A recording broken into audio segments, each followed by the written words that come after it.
ಯಾವಾಗಲೂ ಸ್ಟಾರ್ಟಿಂಗಲ್ಲೇ ತೆಗಿಬೇಕು. ಈ ಪಾಯಿಂಟ್ ಏನಿರುತ್ತೆ ಇಲ್ಲೇನೆ ಇದು ನಾವು ಯಾವ ಶೇಪ್ ಕೊಡ್ತೀವಿ ಅನ್ನೋದ್ರ ಮೇಲೆ ನಮ್ಮ ಕೈ ಹೇಗೆ ಬೆಂಡ್ ಆಗಬೇಕು ಅನ್ನೋದು ಡಿಪೆಂಡ್ ಆಗುತ್ತೆ. ಇಲ್ಲಿ ಯಾವತ್ತು ಇಲ್ಲಿ ಎಕ್ಸ್ಟ್ರಾಸ್ ಬೈ ಬರ್ತ್ ನಮಗಿರುತ್ತೆ, ಆ ಸ್ಪಾಟನ್ನು ಕರ್ವ್ ಅಂತ ಕನ್ಸಿಡರ್ ಮಾಡಬೇಕು. ಗೊತ್ತಾಗ್ತಿದೆಯಾ? ನಾವು ತಿಳ್ಕೊಬೋದಾ? ಇಲ್ಲಿಂದ ಒಂದೇ ಲೈನ್ ಅಂದರೆ ಎಕ್ಸಾಕ್ಟ್ ಲೈನು ಇಲ್ಲೂ ಸಹ ಶೇಪು ಕನ್ಸಿಡರ್ ಆಗುತ್ತೆ. ನಾವು ತಗೊಳ್ಳೋ ಶೇಪ್ ಯಾವಾಗಲೂ ನಾವು ಇದನ್ನು ಎಕ್ಸ್ಟ್ರಾ ಅಂತಲೇ ಬಿಟ್ಟಿರಬೇಕು. ಎಕ್ಸ್ಟ್ರಾ ಇದ್ದರೆ ಯಾವಾಗ ಬೇಕಾದ್ರೂ ರಿಮೂವ್ ಮಾಡ್ಬೋದು. ಆದರೆ ಅಲ್ಲಿ ಹೇರ್ ಇಲ್ಲ ಅಂತಂದರೆ ಕಷ್ಟ ಆಗುತ್ತೆ. ಶೇಪ್ ಹಾಂ ಹೌದು. ಇಲ್ಲಿ ಬಂದವಾಗ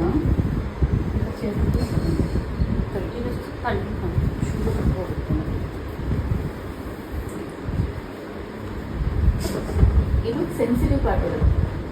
ಈ ಪಾರ್ಟ್ ಏನಿರುತ್ತೆ ಅದು ಹುಷಾರ ತೆಕ್ಕೋಬೇಕು. ಈಗ ಈ ಶೇಪ್ ನೋಡಿದ್ರಲ್ವಾ, ಇದೇ ಶೇಪಲ್ಲಿ ನಾವೇನು ಮಾಡ್ತೀವಿ, ಸ್ಟ್ರೈಟ್ ಮಾಡ್ತೀವಿ ಅಂತ ಅಂದ್ಕೊಳ್ಳಿ. ಇಲ್ಲಿಂದ ಏನು ಮಾಡ್ತೀನಿ, ನಾನಿಲ್ಲಿ ಲಿಫ್ಟ್ ಮಾಡಲ್ಲ, ನನ್ನ ಹ್ಯಾಂಡನ್ನು ಲಿಫ್ಟ್ ಮಾಡಲ್ಲ. ಆದರೆ ಈ ಕರು ಬರುತ್ತಲ್ಲ, ಆ ಕರು ತೆಕ್ಕೊಳ್ತೀನಿ. ಇಲ್ಲಿನೂ ಅಷ್ಟೇ, ಯಾವತ್ತೂ ಸಹ ಇದು ಸ್ಟ್ರೈಟೇ ಬರಬೇಕು. ಬಟ್ ಸ್ಟ್ರೈಟಲ್ಲೂ ಸಹ ಈಗ ನಾವು ಸ್ಟ್ರೈಟ್ ಶೇಪೇ ಕೊಟ್ಟಿರೋದು, ಈ ಥರ ಲಿಫ್ಟ್ ಮಾಡ್ತಾ ಇಲ್ಲ. ಆವಾಗಲೂ ಸಹ ನಾವು ಇಲ್ಲಿ ಶೇಪ್ ಕೊಟ್ಕೊಳ್ಳೇಬೇಕು. ಈ ಶೇಪು ಈ ಕರ್ವಿಗೆ ಸ್ಟಾಪ್ ಆಗಬೇಕು. ಇಲ್ಲಿ ಸ್ಟಾಪ್ ಆಗಬೇಕು. ಇಲ್ಲಿ ಕರ್ವಲ್ಲಿ ಇಲ್ಲಿ ಎಂಡಿಂಗ್ ನಾವು ಏನು ಕೊಡಬೇಕು ಅಂದ್ಕೊಂಡಿದ್ವಿ ಅದ್ರ ಮೇಲೆ ಯಾವಾಗಲೂ ಸ್ಟ್ರೈಟ್ ಒಂಚೂರು ದಪ್ಪ ಇರುತ್ತೆ. ಈ ಶೇಪ್ ತೆಗೆದಾಗ ಸ್ವಲ್ಪ ಸಣ್ಣ ಅಥವಾ ಮೀಡಿಯಮ್ ಆಗುತ್ತೆ. ಇದು ದಪ್ಪ ಇರುತ್ತೆ.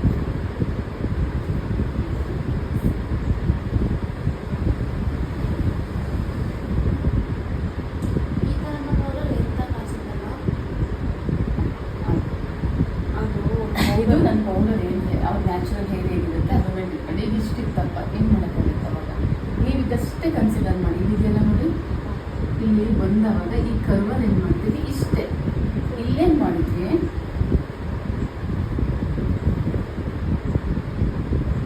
ಇಷ್ಟ ಬೈಬಲ್ ಇರಲ್ಲ. ಎಕ್ಸಾಂಪಲ್ ಇಷ್ಟಿತ್ತು ಅಂತಂದರೆ ಇಲ್ಲಿ ಲಿಫ್ಟ್ ಮಾಡಿ ಇಲ್ಲೇನು ಮಾಡಿದ್ವಿ, ಥ್ರೆಡ್ಡು ಈ ರೀತಿ ಇತ್ತು. ನಾನು ತಲೆಗೆ ತೋರಿಸ್ತೀನಿ. ಇಲ್ಲೇನು ಮಾಡಿದ್ವಿ, ಆ ಥ್ರೆಡ್ ಮೂವ್ ಮಾಡೋವಾಗ ಮೇಲೆ ಲಿಫ್ಟ್ ಮಾಡ್ತೀವಿ. ನೀವು ಯಾವುದೇ ಶೇಪ್ ಮಾಡಿದ್ರು ಇವೆರಡು ಒಳಗಡೆ ಬರಬೇಕು. ಇಷ್ಟೊಂದು ಹೋಗಲ್ಲ. ಅಷ್ಟೊಂದು ಈ ಕಟ್ಗೆ ಮಾಡಿದರೆ ಫುಲ್ ಸಣ್ಣ ಬರುತ್ತೆ. ಈ ಶೇಪ್ ಮಾಡ್ಬೋದು, ಮಾಡೋಕ್ಕಾಗಲ್ಲ ಅಂತಂದು. ಎಕ್ಸಾಂಪಲ್ ಒಂದು ಐಫೋನ್ ಮುಟ್ಟಿ ಈ ರೀತಿ ಇದ್ದಾಗ ಈ ಥರ ನಾವು ಕಟ್ ತಗೊಂಡ್ರೆ ಅಂದರೆ ಇಲ್ಲಿಂದ ಹೋಗುತ್ತೆ, ಹೀಗೆ ಹೋಗುತ್ತೆ, ಹೀಗೆ ಬರುತ್ತೆ. ಸಣ್ಣ ಆದರೆ ಹೀಗೆ ಮಾಡ್ಬೋದು. ಇಲ್ಲಿಂದ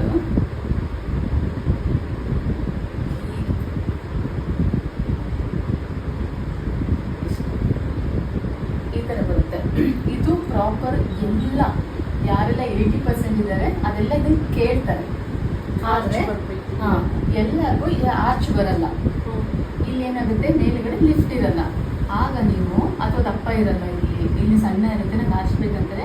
ಬ್ಯಾಲೆನ್ಸ್ ಮಾಡಿಕೊಂಡು ಈ ಕರು ಕೊಟ್ಟಾಗ ಈ ಪಾಯಿಂಟಲ್ಲಿ ಕರು ತಗೊಂಡ್ರೆ ಆ ಶೇಪ್ ಅದೇ ಥರ ಎಕ್ಸ್ಪೆಕ್ಟೇಷನ್ ಕೊಟ್ಟು. ಆದರೆ ಸ್ಟ್ರೈಟ್ ಅಂದರೆ ಎಲ್ಲ ಏನು ಅಂದ್ಕೊಂಡಿದ್ದಾರೆ, ಇದು ಸ್ಟ್ರೈಟ್ ಅಂತ ಅಂದ್ಕೊಂಡಿದ್ದಾರೆ. ಅದು ಅಲ್ಲ ಬಿಡಿ. ಈಗ ನಾನು ಶೇಪ್ ಹೊಡೆದೆ, ಬಟ್ ಸ್ಟ್ರೈಟ್ ಅಂದರೆ ಇದಲ್ಲ.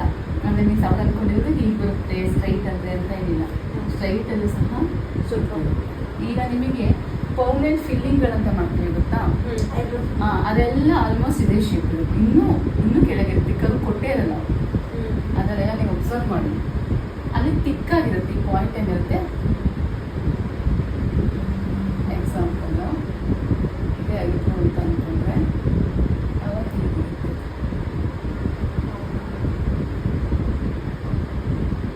ಆ್ಯಕ್ಚುಲಿ ಪ್ರೆಸೆಂಟ್ ಶೇಪ್ಗಳಿರೋದೇ ಹಾಗೆ. ಆಲ್ಮೋಸ್ಟ್ ಇಲ್ಲಿ ಸ್ಟ್ರೈಟ್ ಬರುತ್ತೆ, ಈ ಸ್ಟ್ರೈಟ್ ಅನ್ನೋದು ಇಲ್ಲಷ್ಟೇ ಆ್ಯಕ್ಚುಲಿ ಬದುಕ್ತಾ ಇದೆ. ಇದು ಐಬ್ರೋ ಆಗ್ತಾಯಿದೆ ಈಗಿಂದು. ಆದರೆ ನೀವು ಯಾವತ್ತೂ ಹುಷಾರಾಗಬೇಕಾಗಿರೋದು ಈ ಕಟ್ಟುಗಳ ಮೇಲಿದೆಯಲ್ಲ ಈ ಕರ್ವು, ಅದನ್ನು ಯಾವತ್ತೂ ತೆಗಿಬೇಡಿ. ಅದು ತೆಗೀದ್ರಿ ಅಂತಂದರೆ ಅಲ್ಲಿ ಮುಗೀತು, ಆಯಿತಾ? ಈಗ ಎಕ್ಸಾಂಪಲ್ ತೆಟ್ಟಿಟ್ಕೊಳ್ಳೋದು ಹೇಳ್ಕೊಡ್ತೀವಿ, ಬರ್ಸ್ತೀನಿ. ಆದರೆ ಇದು ಬರ್ಸ್ತೀನಿ.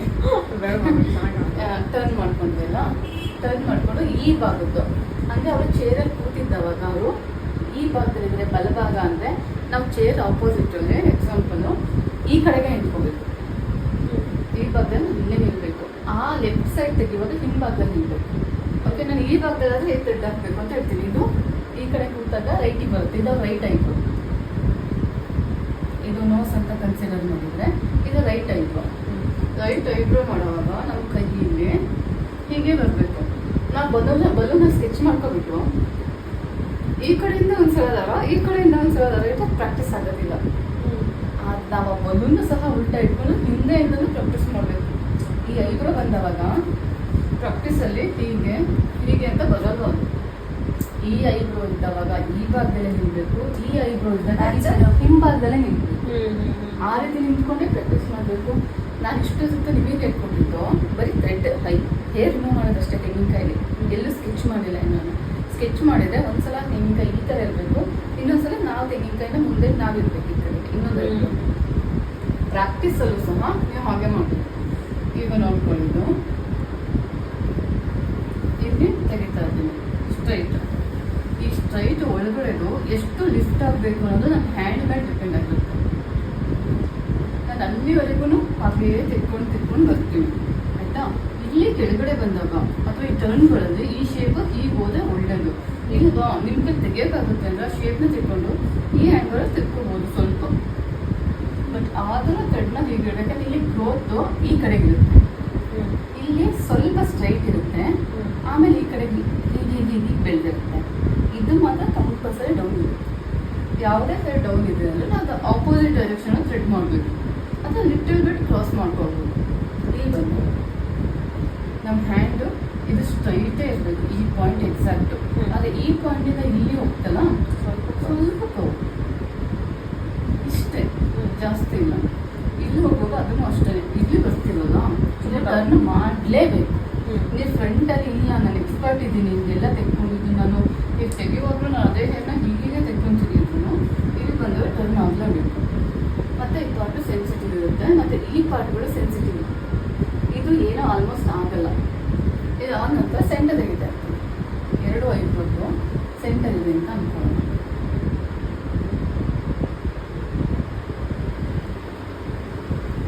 ಇಲ್ಲಿ ಹೇರ್ ಗ್ರೋತ್ ಎಲ್ಲ ಕಡೆಗೂ ಇರುತ್ತೆ. ಹೀಗೂ ತೆಗಿಬೇಕು, ಹ್ಯಾಂಡ್ ಪ್ರಾಕ್ಟೀಸು ಹೀಗೂ ಆಗಿರಬೇಕು. ಇದು ಸಾಧ್ಯ ಆದಷ್ಟು ಸ್ಟ್ರೈಟ್ ಆಗುತ್ತದೆ ನಾವು ಮಾಡ್ಕೋಬೇಕು. ಈ ಪಾರ್ಟ್ ಮತ್ತೆ ಈಗ ಸ್ಟಿಕ್ಕರ್ ಇರ್ತಾರೆ, ಇರುತ್ತೆ. ಈ ಪಾರ್ಟ್ನ ಕ್ಲಿಯರ್ ಮಾಡ್ಕೊಳ್ಳಿ. ಈ ಐಬ್ರೋ ತೆಗಿವಾಗಲೂ ಅಷ್ಟೇ ಮೇಲ್ಗಡೆ ಒಂದು ಇಂಚು ತೆಕ್ಕೊಳ್ಳಿ.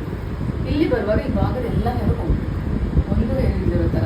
ಕೆಲವೊಬ್ಬರಿಗೆ ಒಳಗಣ್ಣು ಅಂತ ಅಂತೀವಲ್ಲ, ಅವರಿಗೆ ತೆಗಿಯೋದು ಕಷ್ಟ, ಆವಾಗ ಇಲ್ಲಿ ಲಿಫ್ಟ್ ಮಾಡಿಸ್ತೀವಿ. ಇಲ್ಲಿ ಮಾಡುವಾಗ ಅವ್ರ ಕೈ ಬರ್ಬೇಕಾದ್ರೆ ಇಲ್ಲಿ ಅಂದರೆ ಸ್ವಲ್ಪ ಇಲ್ಲಿ ಪ್ಲೇಸ್ ಇರೋದಾದ್ರೆ ಏನು ಅನ್ಸಲ್ಲ, ಕರೆಕ್ಟಾಗಿ ಸಿಗುತ್ತೆ. ಫಸ್ಟ್ ಶೇಪಿಗೆ ಮಾಮೂಲಿ ಇರಿಸ್ಕೊಳ್ಳಿ. ಇಲ್ಲಿರೋದೆಲ್ಲ ತೆಗಿವಾಗ ಐಬ್ರೋಯಿಂದ ಮೇಲೆ ಲಿಫ್ಟ್ ಮಾಡಿಸಿ. ಆಮೇಲೆ ಅದು ಇಲ್ಲಿ ಆರ್ಚಲ್ಲಿ ನಾವು ತೆಗಿಬೇಕಾದ್ರೆ ಇದು ಒಂದು ಸ್ವಲ್ಪ ಈ ಥರ ಲಿಫ್ಟ್ ಆಗಿತ್ತು ಅದನ್ನ ಹೇಳ್ತಾರೆ. ಇಲ್ಲಿಂದ ಈ 4 ಬೇರೆ ಇಟ್ಕೊಂಡ್ರೆ ಬೇರೆ ಶೇಪ್.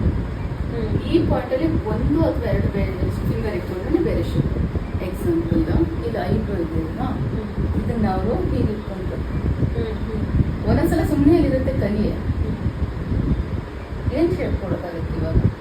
ಈ ಕೈ 1 ಅಥವಾ 2 ಅಷ್ಟೇ ಫಿಂಗರು, ಈ ಕರುವು ಇರುತ್ತಲ್ಲ ಆ ಪಾಯಿಂಟಿಂದ ನೀವು ರೈಸ್ ಮಾಡೋದ್ರೆ ಇರಿಸ್ಕೋಬೇಕು ನೀವು. ಅದಾದಾಗಲೇ ಆ ಥರ ಬಂದಾಗಲೇ ಈ ಶೇಪ್ಗಳು ಕೊಡೋದು ನಮಗೆ. ನೀವು ಪ್ರಾಕ್ಟೀಸಲ್ಲಿ ಬೇಕಾದ್ರೆ ನೋಡ್ಕೊಳ್ಳಿ. ಆಮೇಲೆ ಈ ಹ್ಯಾಂಡ್ ಏನಾಗುತ್ತೆ, ಲೆಫ್ಟ್ ಸಿಗುತ್ತೆ, ರೈಟ್ ಹ್ಯಾಂಡು ನೀಟಾಗಿ ಲಿಫ್ಟ್ ಮಾಡ್ತಾರೆ. ಬಲಗಡೆ ತೆಗಿವಾಗ ಎಡಗೈ ಇರುತ್ತೆ, ಲಿಫ್ಟ್ ಮಾಡಿರೋದು ಅವರು. ನೀವೇ ಒಂಚೂರು ಗಮನ ಇಟ್ಕೋಬೇಕು.